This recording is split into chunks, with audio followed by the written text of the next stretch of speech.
Serdecznie zapraszam do odcinka 115 playlisty Mroczna Historia pod tytułem Potomkowie ludu Kanaan, część 52. W poprzednim 114 odcinku opowiedziałem o chazarskiej teorii pochodzenia Żydów aszkenazyjskich. W tym odcinku opowiem o 10 zaginionych plemionach Izraela. Jako uzupełnienie do poprzedniego odcinka chciałbym zwrócić uwagę na kilka istotnych szczegółów. Zwolennicy teorii chazarskiej nazywają potomków Chazarów Żydami chazarskimi. Pomimo że ustalenie przynależności do tego ludu jest praktycznie niemożliwe. Zwróćmy uwagę, że nawet gdyby przyjąć, że część Chazarów przyjęła judaizm, to nie zmienia faktu, że nie byli to pełnej krwi Żydzi, ale zaledwie konwertyci.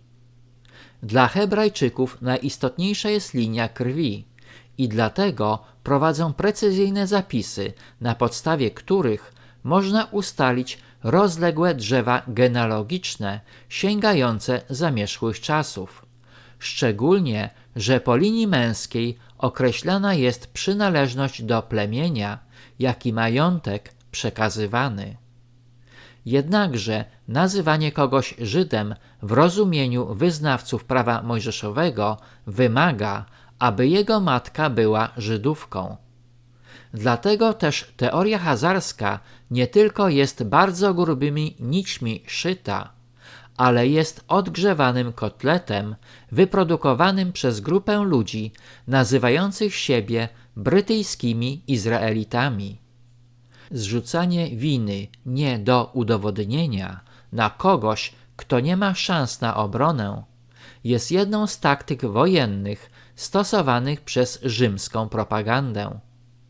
Tak działa iluzja, czyli wmawianie ludziom czegoś, co nie istnieje w rzeczywistości, a na dodatek nigdy nie miało miejsca, bazując na grze ludzkimi uczuciami.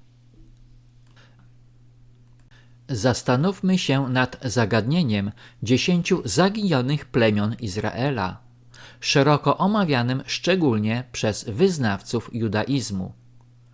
Otóż według Biblii hebrajskiej Jakub, syn Izaaka i Rebeki, nazwany Izraelem, miał 12 synów z 4 różnymi kobietami. Od tych 12 synów Jakuba wywodzi się 12 plemion Izraela, pomiędzy których została podzielona ziemia Kanaan za czasów Jozuego. Jedynie plemię Lewiego nie otrzymało ziemi, ponieważ jego członkowie byli kapłanami. Istnieją dwie wersje podziału Izraelitów na 12 plemion.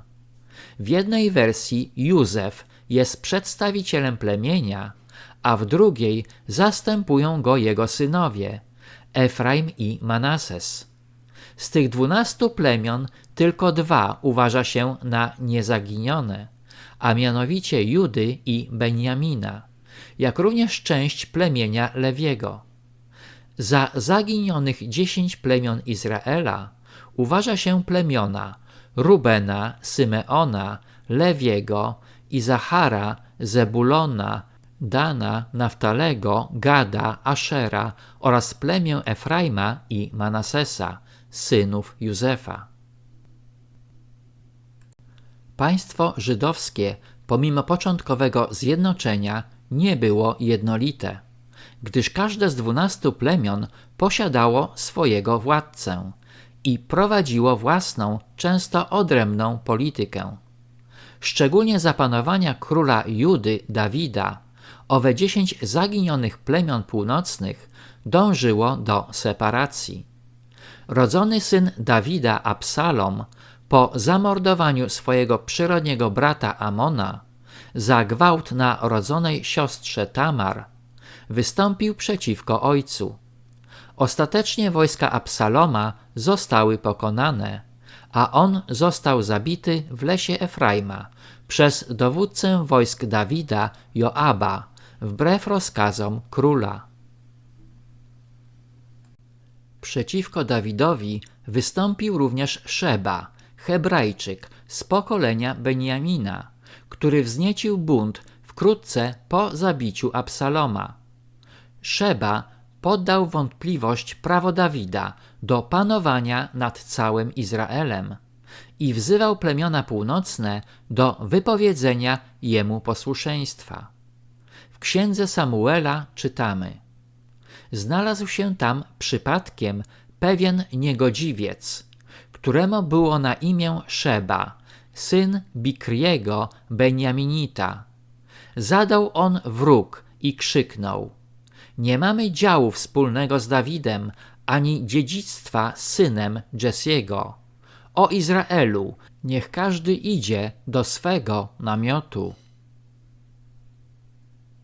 Ostatecznie, po wewnętrznej wojnie pomiędzy plemionami za czasów syna Salomona, Roboama, państwo żydowskie rozpadło się na północne królestwo, w którym zamieszkało owe 10 zaginionych plemion, i południowe królestwo Judę ze stolicą w Jerozolimie, zamieszkałą przez plemiona Judy i Benjamina, część plemienia Lewitów oraz pozostałości rodu Symeona, którego większą część już wcześniej uznano za zaginioną. Królestwo Północne, które powstało w roku 931 przed naszą erą, zaatakowały w 722 asyryjskie wojska króla Salmanazara V, a później Sargona II, które podbiły królestwo, niszcząc jego stolicę Samarię.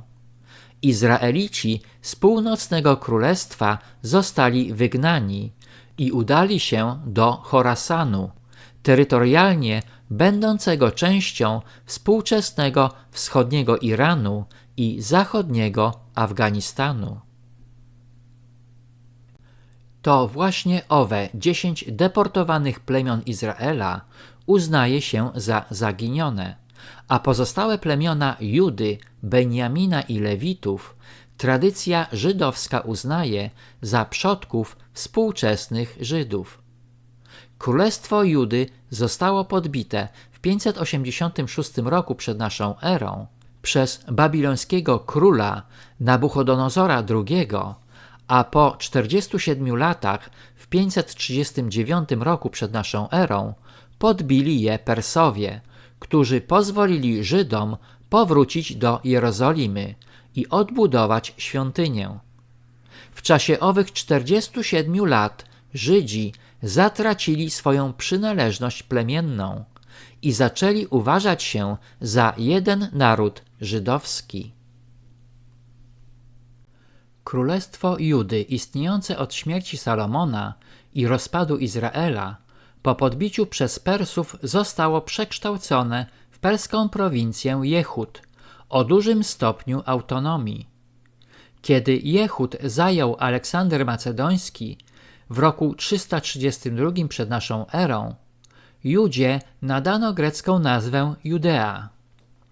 W II wieku przed naszą erą, po zwycięskim powstaniu Machabeuszy, Judea odzyskała autonomię, ale w połowie I wieku przed naszą erą dostała się w sferę wpływów rzymskich. Judeą zarządzali Rzymianie przy pomocy podległych im władców, jak Machabeusze czy Herod. Od VI roku naszej ery obszar Judei, Samarii i Galilei, czyli cała Palestyna, stała się częścią rzymskiej prowincji Syrii pod nazwą Judea. Amerykański historyk i pisarz żydowskiego pochodzenia Nathan Ausubel w swojej książce z 1953 roku Ilustrowana historia narodu żydowskiego przedstawił listę ludów mogących mieć związek z zaginionymi plemionami żydowskimi. W książce wymienia on m.in. mieszkańców Bagdadu, Iranu, Gruzji, Buchary, Afganistanu, jak również Hadramautu, czyli regionu w południowej części Półwyspu Arabskiego. Pisze również o Kurdach, Żydach jemeńskich, Żydach górskich ze wschodniego Kaukazu, Żydach Kołcin z Indii Południowych, Żydach z okolic Bombaju w Indiach, Falaszach z Etiopii oraz Samarytanach z Nablus. Auzubel wspomina o niektórych ludach praktykujących judaizm w Chinach, Egipcie, Algierii, Maroku, Libii, Tunezji, na wyspie Dżerba, Saharze, a nawet pisze o mieszkańcach z południowej Trypolitanii, czyli krainy historycznej w zachodniej Libii nad wybrzeżem Morza Śródziemnego, zamieszkałej w starożytności przez Berberów, jak również o ludności zamieszkującej współczesną Tunezję.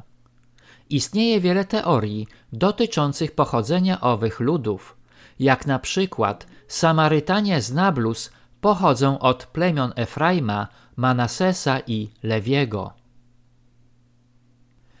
Żydzi Telugu mieszkający na południu Indii twierdzą, że pochodzą od plemienia Efraima. Natomiast Żydzi Bnej Menasze z Indii północno-wschodnich mają być potomkami Manassesa.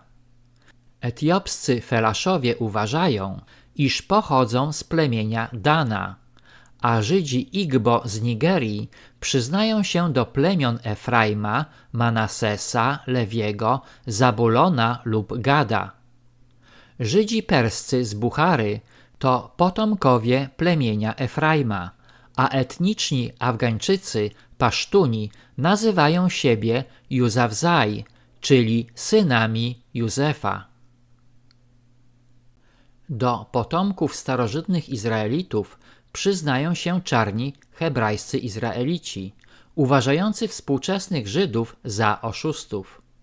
Arimasa Kubo, japoński pisarz studiujący hebrajską Biblię, w swojej książce Tajemnica 10 zaginionych plemion Japonia twierdzi, że do starożytnej Japonii przybyli Żydzi zaginionych plemion Izraela, co wydaje się potwierdzać Joseph Heidelberg, pisarz i izraelski dowódca wojskowy, w książce Biblijny rodowód hebrajski Japończyków. Według talmudycznych przekazów większość zaginionych plemion połączyła się z resztą Izraelitów, kiedy ci także zostali wygnani i następnie razem powrócili do ziemi Izraela. Z powodu prześladowań, krucjat i kolejnych wygnań, pomieszani Żydzi, chcąc ukryć swoją tożsamość, rozproszyli się po całej ziemi i całkowicie zasymilowali z narodami, wśród których zamieszkali.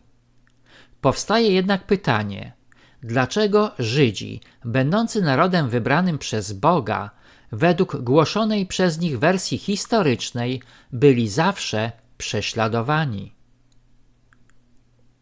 Serdecznie zapraszam do księgarni autorskiej Zamazane Obrazy, gdzie można nabyć e-booka Zamazane Obrazy Trylogia w wersji polskiej lub angielskiej. Link do księgarni znajduje się pod filmem. Proszę również pamiętać o polubieniach i komentarzach. Na tym zakończę odcinek 115, w którym opowiedziałem o 10 zaginionych plemionach Izraela.